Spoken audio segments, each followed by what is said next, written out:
Hello friends, कैसे आप सब। आइए दोस्तों, हम लोग पढ़ रहे हैं 9th क्लास की फिजिक्स। दोस्तों चैप्टर अब दूसरा स्टार्ट हो रहा है फिजिक्स में।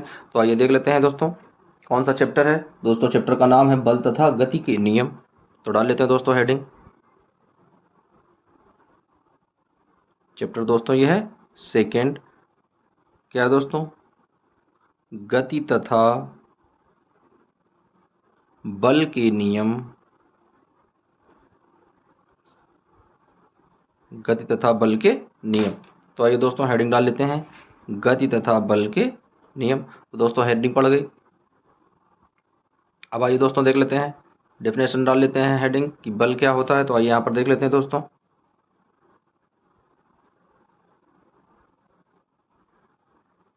हेडिंग लेंगे दोस्तों बल। तो आइए देख लेते हैं बल किस तरीके से डिफाइन करते हैं दोस्तों।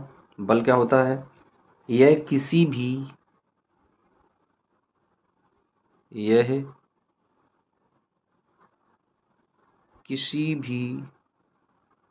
कार्य को करने में यह किसी भी कार्य को करने में मदद करता है।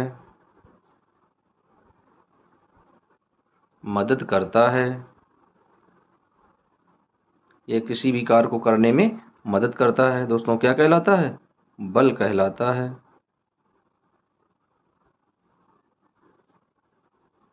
बल कहलाता है। अब आइए इसकी दूसरी डेफिनेशन देख लेते हैं दोस्तों। तो दूसरी डेफिनेशन क्या होती है? किसी वस्तु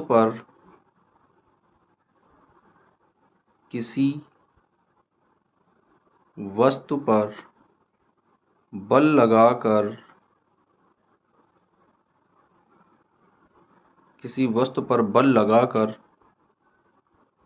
उसे बल की दिशा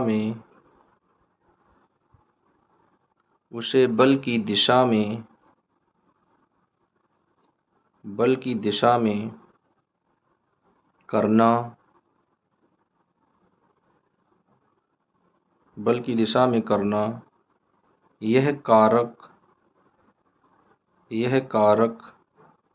बल होता है। दोस्तों किसी भी वस्तु पर जब बल लगाएंगे और उसे बल की दिशा में इधर से उधर रखेंगे तो जो भी उस पर लगने वाला है दोस्तों वो क्या कहलाता है? बल कहलाता है। या दोस्तों एक अगली डेफिनेशन देख लेते हैं कि द्रव्यमान तथा त्वरण के गुणनफल को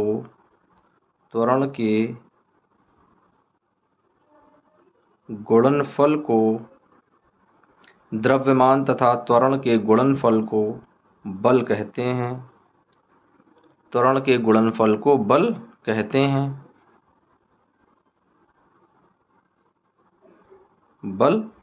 हैं। तो दोस्तों ये हो गया। अब देख लेते हैं बल को प्रदर्शित कैसे करते हैं दोस्तों। बल को कैपिटल F से प्रदर्शित करते हैं।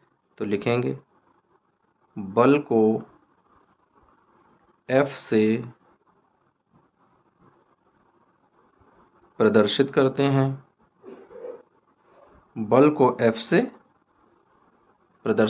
हैं। यह एक सदिश राशि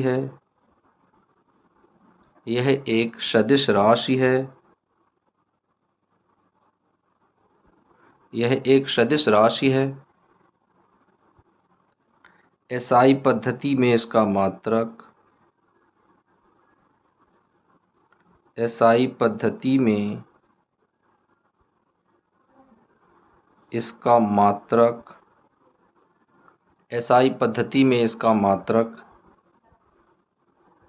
न्यूटन होता है। क्या होता है दोस्तों? न्यूटन होता है, जिसे N से प्रदर्शित करते हैं। न्यूटन होता है जिसे N से प्रदर्शित करते हैं। तो दोस्तों ये जो है ये बल की इतनी क्रियाएं हैं। अब आइए देख लेते हैं इसका फार्मूला किस तरीके से बनाते हैं दोस्तों। तो माना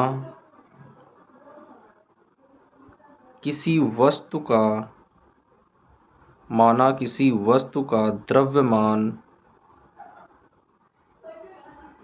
माना किसी वस्तु का द्रव्यमान m है तथा त्वरण a है, तो बल बराबर दोस्तों क्या होता है,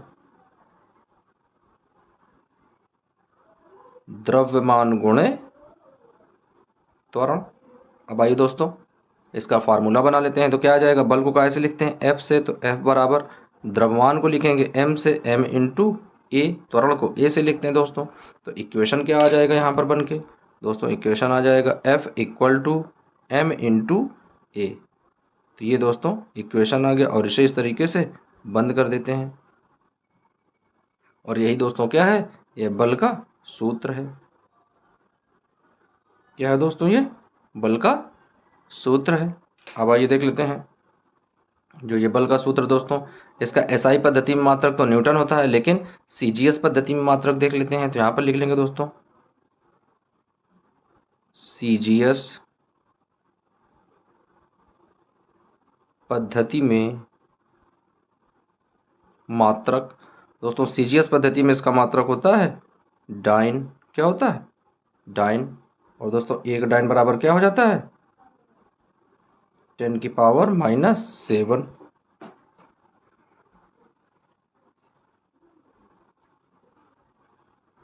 दोस्तों 7 या 5 यहाँ पर रख लेते हैं इस तरीके से। अब आइए दोस्तों देख लेते हैं, अब आइए दोस्तों देख लेते हैं अगली डेफिनेशन जो है बल के प्रकार देख लेते हैं। तो क्या हेडिंग डालेंगे, बल के प्रकार। तो आइए दोस्तों देख लेते हैं बल के प्रकार क्या क्या होते हैं। तो बल का पहला प्रकार होता है संतुलित बल। क्या होता है दोस्तों, संतुलित बल। और दूसरा प्रकार क्या होता है, असंतुलित बल। तो क्या लिखेंगे, असंतुलित बल।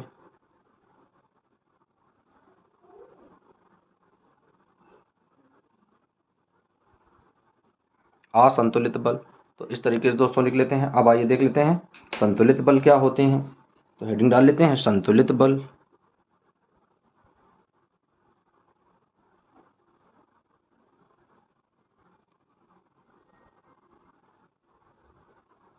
संतुलित बल, तो दोस्तों देख लेते हैं संतुलित बल में क्या है, वह बल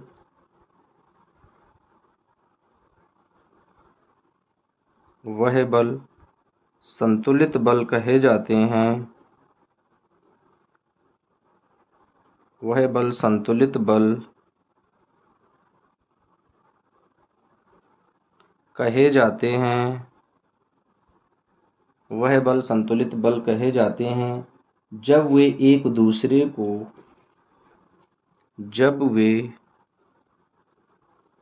एक दूसरे को, जब वह एक दूसरे को निष्प्रभावी करते हैं। क्या करते हैं दोस्तों, निष्प्रभावी करते हैं। निष्प्रभावी करते हैं और उनका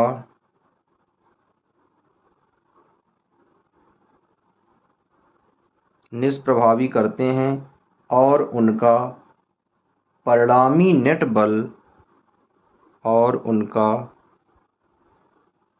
परिणामी नेट बल शून्य होता है। परिणामी नेट बल दोस्तों क्या होता है, शून्य होता है। तो ऐसे बल क्या कहलाते हैं, ऐसे बल कहलाते हैं संतुलित बल।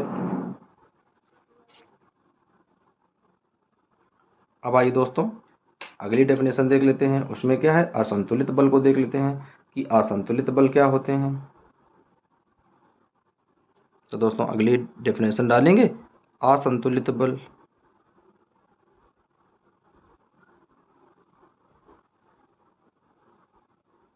असंतुलित बल, तो आइए दोस्तों देख लेते हैं असंतुलित बल किस तरीके से होते हैं।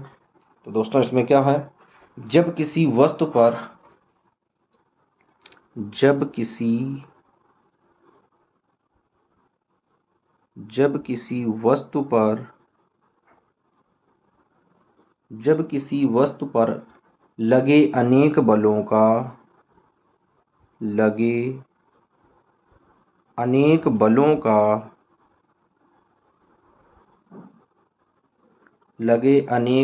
का परिणामी बल शून्य नहीं होता है। बलों का परिणामी बल शून्य नहीं होता है।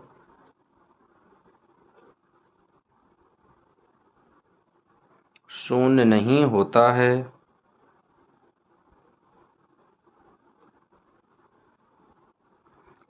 शून्य नहीं होता है। वह बल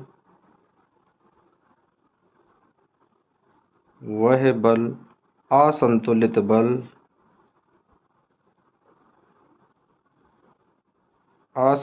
बल कहलाते हैं। वह बल असंतुलित बल कहलाते हैं। इनकी खासियत क्या होती है दोस्तों, वो देख लेते हैं। यह किसी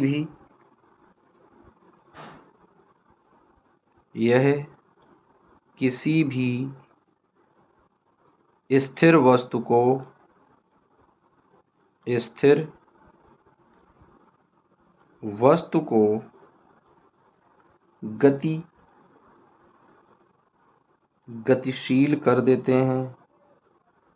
गतिशील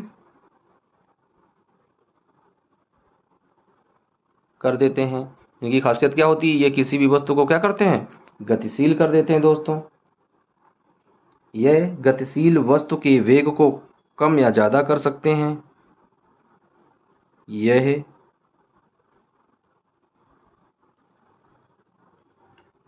गतिशील वस्तु के वेग को कम या ज़्यादा कर सकते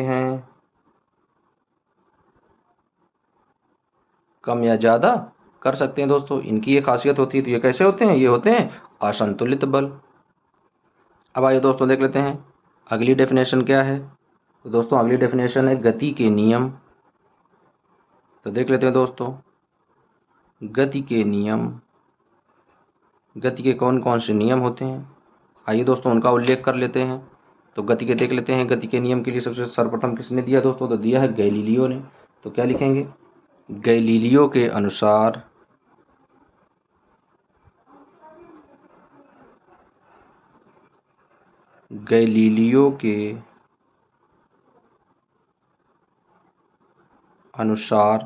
तो आइए दोस्तों देख लेते हैं गैलीलियो ने किस तरीके से गति के नियम में अपना योगदान दिया है दोस्तों। तो क्या लिखेंगे, गैलीलियो ने क्या बताया दोस्तों, किसी गतिशील वस्तु पर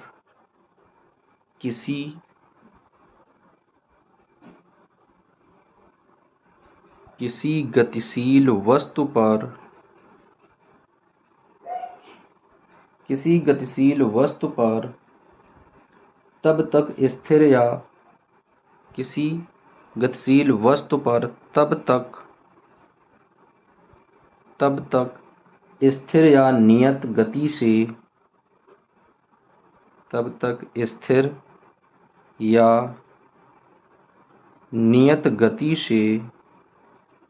नियत गति से वेग रहता है। नियत गति से वेग रहता है जब तक कि उस पर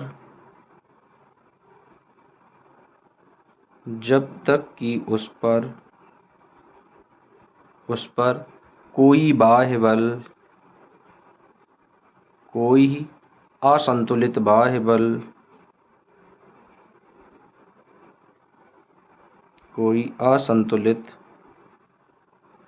बाह्य बल ना लगाया जाए। ना लगाया जाए। तो दोस्तों तब तक वह वस्तु नियत वेग से गतिमान रहती है या स्थिर रहती है जब तक कि उस पर कोई भी असंतुलित बल हम नहीं लगाते हैं, और जैसे ही कोई असंतुलित बल लगा देते हैं तो उस वस्तु की स्थिति में परिवर्तन हो जाता है। तो अब आइए दोस्तों लिख लेते हैं कि न्यूटन की गति के कौन कौन से नियम थे। ये थे गैलीलियो के गति के नियम। तो अब दोस्तों देख लेते हैं न्यूटन के गति के नियम। तो क्या लिखेंगे? न्यूटन के गति के नियम। दोस्तों लिखेंगे न्यूटन के गति के नियम। दोस्तों ये टॉपिक बहुत ज़्यादा इंपॉर्टेंट होने वाला है, क्योंकि न्यूटन साहब के जो नियम हैं वो दोस्तों हर किसी क्लास में चलते हैं, चाहे वो 9th हो दोस्तों, चाहे हाई स्कूल हो, चाहे फर्स्ट ईयर हो या फिर इंटर हो। न्यूटन के जो गति के नियम है दोस्तों वो हर जगह अप्लाई होते हैं। तो ये दोस्तों बहुत ही अच्छे से समझना है, बहुत ही गहराई से समझते हुए दोस्तों चलना है। तो आइए देख लेते हैं न्यूटन के किस तरीके से नियम है। दोस्तों देख लेते हैं न्यूटन ने गैलीलियो के सिद्धांतों का, क्या लिखेंगे दोस्तों? न्यूटन ने गैलीलियो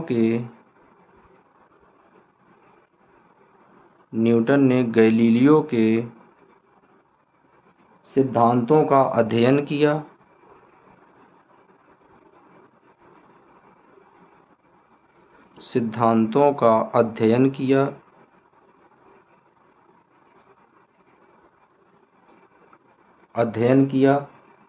और वस्तुओं की गति के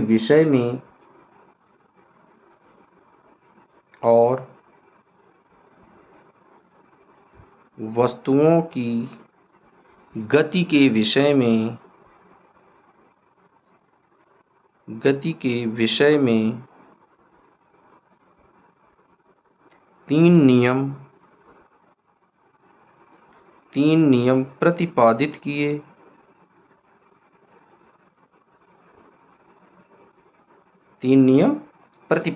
तो आइए दोस्तों देख लेते हैं पहला नियम, यानी न्यूटन का गति विषयक प्रथम नियम। तो आइए दोस्तों हेडिंग डाल लेते हैं न्यूटन की गति का प्रथम नियम। तो दोस्तों हेडिंग क्या पड़ेगी? न्यूटन के गति विषयक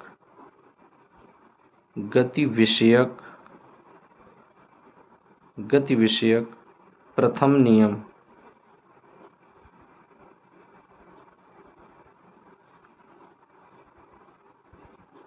तो आइए दोस्तों देख लेते हैं न्यूटन का गति विषयक प्रथम नियम क्या है और न्यूटन ने किस तरीके से गति के रूप में दोस्तों चीज़ों को डिफाइन किया है। तो आइए देख लेते हैं पहला नियम क्या है, न्यूटन ने किस तरीके से चीज़ें बताई हैं, किस तरीके से उनको डिफाइन किया है दोस्तों। अब आइए दोस्तों देख लेते हैं न्यूटन का गति विषयक प्रथम नियम क्या है। तो दोस्तों लिखेंगे जब कोई वस्तु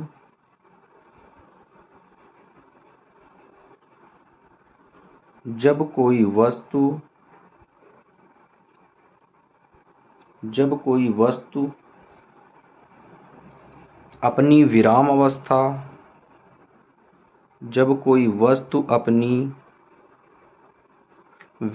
अवस्था या गतिमान अवस्था या नियत रेखी है दोस्तों गति से, यानी जिसकी चाल एकदम समान हो। तो जब कोई वस्तु अपनी विराम अवस्था या एक समान रैखिक गति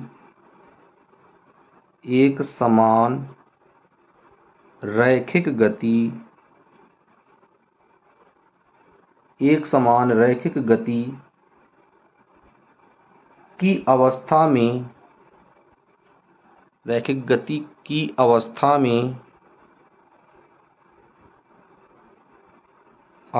में तब तक रहती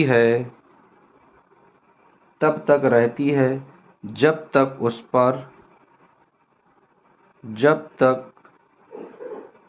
उस पर कोई बाह्य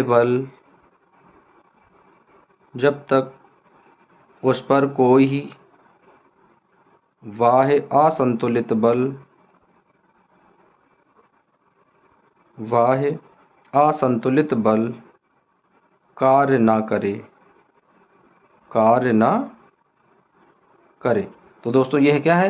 यह है न्यूटन के गति विषयक प्रथम नियम, यानी जब कोई वस्तु अपनी विराम अवस्था या एक समान रैखिक गति की अवस्था में तब तक रहती है जब तक कि उस पर कोई बाह्य असंतुलित बल कार्य ना करे। तो दोस्तों समझ लेते हैं, जैसे कहीं पर यदि कोई पिंड पड़ा है तो दोस्तों वह विराम अवस्था में तब तक रहेगा जब तक कि हम उस पर कोई बाह्य बल लगाकर उसे एक स्थिति से दूसरी स्थिति में विस्थापित नहीं करेंगे, तब तक वह विरामावस्था में बना रहेगा। या दोस्तों कहा जाए कि किसी भी वस्तु को विरामावस्था में रहने के लिए किसी भी प्रकार के बल की आवश्यकता नहीं होती है। तो दोस्तों ये था न्यूटन के गति विषयक का प्रथम नियम। अब आइए देख लेते हैं द्वितीय नियम। अब आइए दोस्तों देख लेते हैं, अगली डेफिनेशन डाल लेते हैं, जड़त्व किसे कहते हैं। तो हेडिंग डालेंगे दोस्तों जड़त्व। तो अब आइए दोस्तों जड़त्व को समझ लेते हैं, जड़त्व किस तरीके का होता है। तो दोस्तों जड़त्व को समझेंगे। जड़त्व क्या होता है फ्रेंड, जड़त्व किसी वस्तु का, क्या लिखेंगे दोस्तों, जड़त्व किसी वस्तु का, किसी वस्तु का, जड़त्व किसी वस्तु का वह गुण है,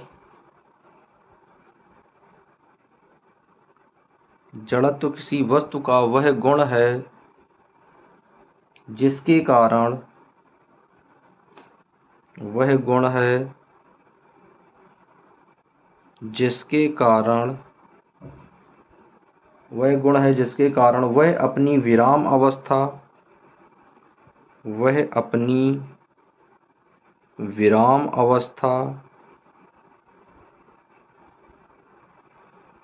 वह अपनी विराम अवस्था अथवा एक समान, अथवा एक समान, अथवा एक समान गति की अवस्था में, एक समान गति की अवस्था में, अवस्था में परिवर्तन का, अवस्था में परिवर्तन का विरोध करती है, परिवर्तन का विरोध करती है, परिवर्तन का विरोध करती है। वास्तव में द्रव्यमान,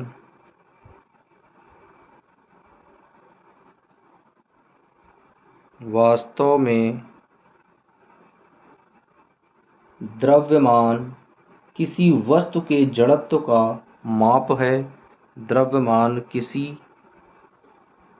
वस्तु के, किसी वस्तु के जड़त्व का, किसी वस्तु के जड़त्व का माप है, माप है, किसी वस्तु के जड़त्व का माप है। यह किसी वस्तु का द्रव्यमान अधिक है यदि किसी, यदि किसी वस्तु का, यदि किसी वस्तु का द्रव्यमान अधिक है, द्रव्यमान अधिक है। दोस्तों क्या है, यदि किसी वस्तु का द्रव्यमान अधिक दिया गया है तो उसका जड़त्व भी क्या है, अधिक होगा। यदि किसी वस्तु का द्रव्यमान अधिक है तो उसका जड़त्व, तो उसका जड़त्व भी अधिक होगा, तो उसका जड़त्व भी अधिक होगा। और यदि किसी वस्तु का द्रव्यमान हल्का है तो उसका जड़त्व भी दोस्तों कैसा होगा, कम हो जाएगा। वस्तुओं की अपेक्षा भारी वस्तुओं के अधिक जड़त्व होता है दोस्तों, हल्की वस्तुओं की अपेक्षा, लिख देते हैं दोस्तों, हल्की वस्तुओं की अपेक्षा, हल्की वस्तुओं की अपेक्षा, हल्की वस्तुओं की अपेक्षा भारी वस्तुओं का जड़त्व, भारी वस्तुओं का जड़त्व, भारी वस्तुओं का जड़त्व अधिक होता है।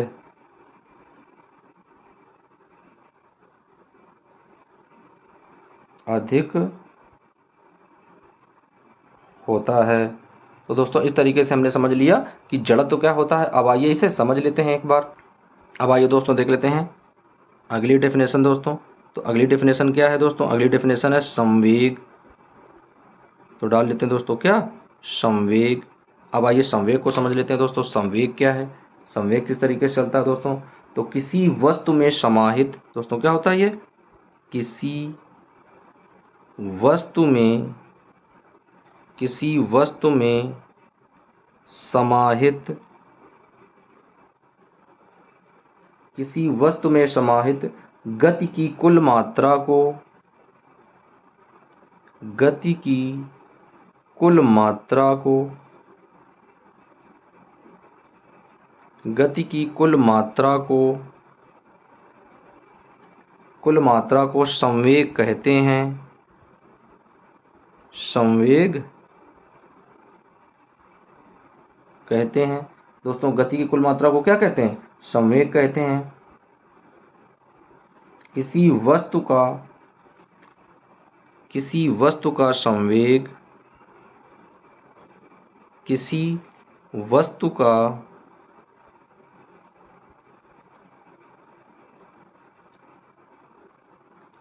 वस्तु का संवेग उसके आयतन और वेग के, उसके आयतन और वेग के गुणनफल, वेग का गुणनफल होता है। वेग का गुणनफल होता है। वेग का दोस्तों क्या होता है? वेग का गुणनफल होता है। इसे कैपिटल P से प्रदर्शित करते हैं। इसे P से प्रदर्शित करते हैं। इसे P से प्रदर्शित करते हैं। इसे दोस्तों क्या है? P से प्रदर्शित करते हैं। अब आइए दोस्तों देख लेते हैं। तो क्या बनाएंगे? संवेग बराबर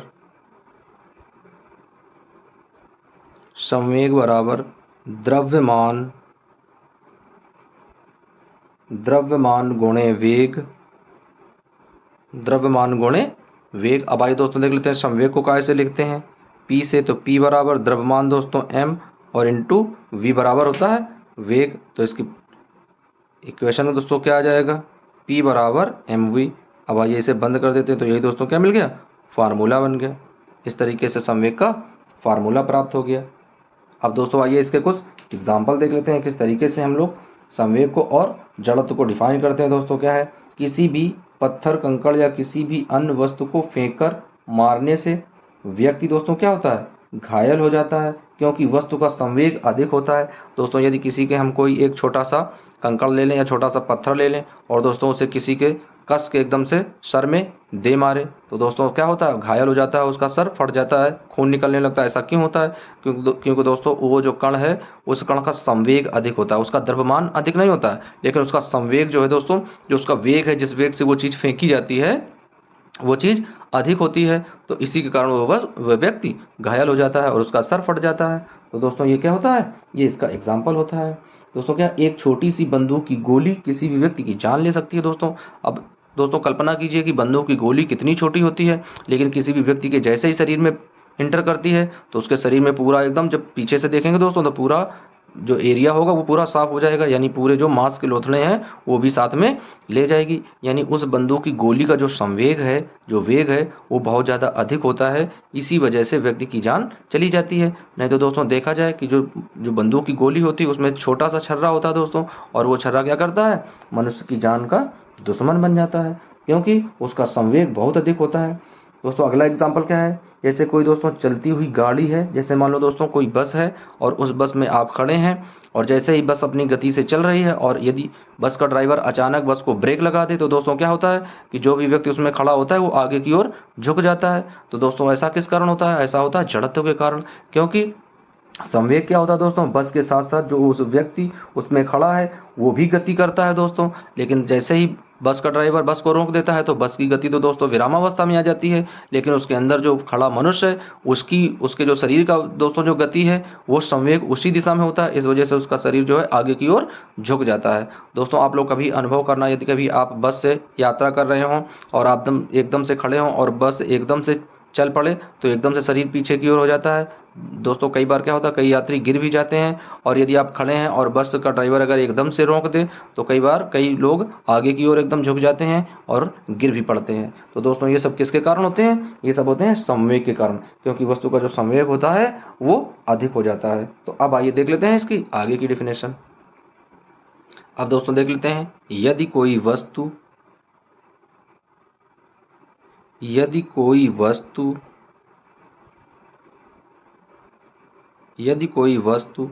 विरामावस्था में है, यदि कोई वस्तु विरामावस्था में है तो उस पर संवेग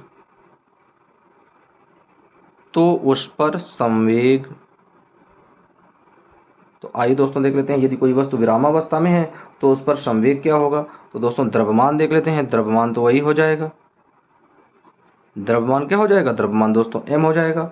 और वेग देख लेते हैं, वेग को कैसे लिखते हैं, v से लिखते हैं, तो वेग बराबर क्या हो जाएगा, शून्य हो जाएगा, क्योंकि वह कैसी अवस्था में है, वह विरामावस्था में है। तो दोस्तों हम लोग जानते हैं कि संवेग को कैसे लिखते हैं, तो दोस्तों संवेग को लिखते हैं p से, तो p बराबर क्या आ जाएगा, तो p बराबर वही फार्मूला आ जाएगा m इंटू वी।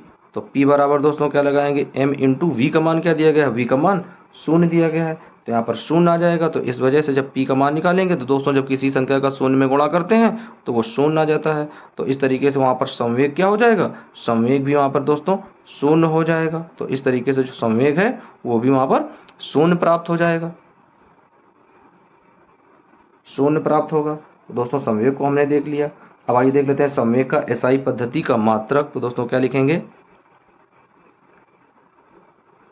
संवेग का एसआई पद्धति का मात्रक। तो आइए दोस्तों देख लेते हैं एसआई पद्धति का मात्रक क्या होता है दोस्तों। तो इसका मात्रक होता है किलोग्राम मीटर प्रति सेकेंड। क्या होता है दोस्तों, किलोग्राम मीटर प्रति सेकेंड।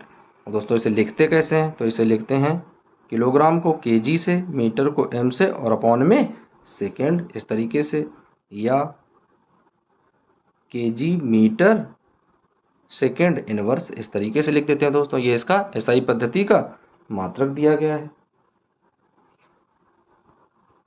अब आइए दोस्तों देख लेते हैं इसके आगे की डिफिनेशन क्या है। तो दोस्तों इसके आगे की डिफिनेशन डाल लेते हैं, न्यूटन को परिभाषित कर लेते हैं। तो क्या लिखेंगे दोस्तों, न्यूटन। तो अगली परिभाषा दोस्तों बना लेंगे न्यूटन। तो आइए देख लेते हैं न्यूटन को किस तरीके से परिभाषित करते हैं फ्रेंड्स। तो देख लेते हैं। तो दोस्तों लिखेंगे, एक न्यूटन का बल, एक न्यूटन का बल वह बल है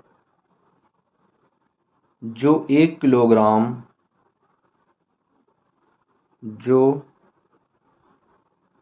किलोग्राम द्रव्यमान की वस्तु में 1 किलोग्राम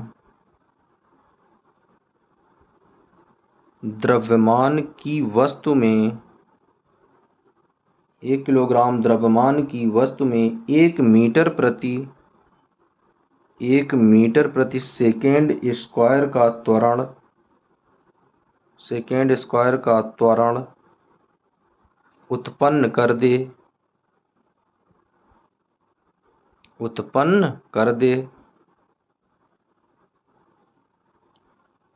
त्वरण न्यूटन कहलाता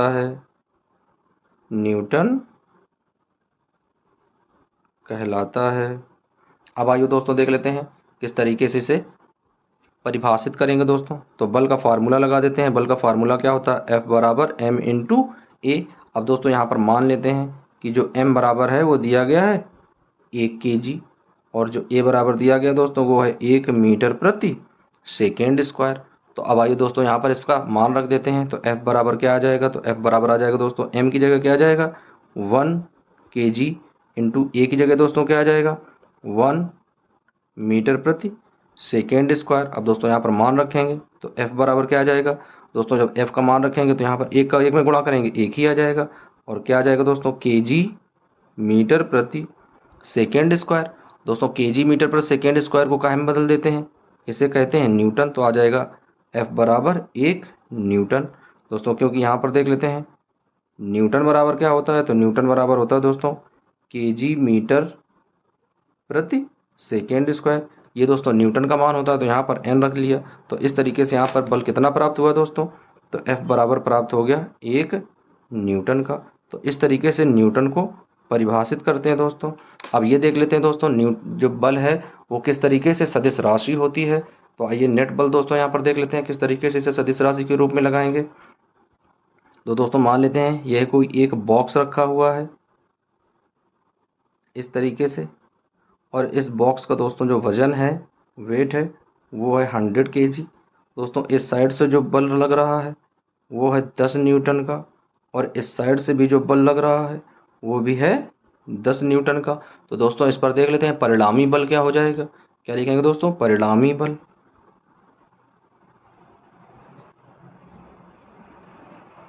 परिणामी बल क्या आ जाएगा दोस्तों, तो यहाँ से 10 न्यूटन का बल लग रहा है, दूसरे साइड से दोस्तों विपरीत दिशा में क्या लग रहा है वो भी 10 न्यूटन लग रहा है। तो जब इन दोनों को दोस्तों क्या करेंगे आपस में घटाएंगे तो क्या आ जाएगा 0 आ जाएगा, 0 न्यूटन आ जाएगा। या इसे किस तरीके से लिख देते हैं दोस्तों, या इसे लिखेंगे इधर से दोस्तों 10 न्यूटन लग रहा है, उसके बाद में प्लस लगाएंगे, ये विपरीत दिशा में लग रहा है तो विपरीत के लिए माइनस का चिन्ह ले लेते हैं, तो माइनस का 10 न्यूटन आ जाएगा। अब इस तरीके से दोस्तों इसे जब सॉल्व करेंगे तो 10 प्लस का 10 माइनस का घटाएंगे तो परिणामी बल 0 आ जाएगा। तो दोस्तों जब किसी वस्तु पर परिणामी बल 0 आए या वो सदिश योग के नियम का पालन करे। दोस्तों सदिश योग का नियम क्या कहता है कि वह परिमाण के साथ साथ दिशा भी होनी चाहिए, उसकी क्या होनी चाहिए दोस्तों, सदिश योग क्या कहता है, तो सदिश दोस्तों कहता है कि सदिश के साथ में क्या हो, परिमाण तो हो ही, परिमाण तो होना ही चाहिए, लेकिन परिमाण के साथ साथ दोस्तों उसकी क्या हो, दिशा भी होनी चाहिए। तो जब परिमाण होता है दिशा होती है तब वो कौन सी राशि होती है, सदिश राशि होती है। तो दोस्तों बल जो है वो कैसी राशि है, बल एक सदिश राशि है,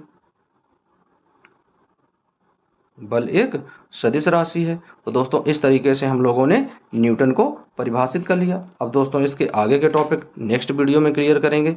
जब तक के लिए दोस्तों आप लोग अच्छे से नोट बनाते रहिए और जो चीज़ें लिखाई गई हैं उनको घर में रिवीजन करते रहिए। मिलते हैं दोस्तों नेक्स्ट वीडियो में, जब तक के लिए दोस्तों पढ़ते रहिए।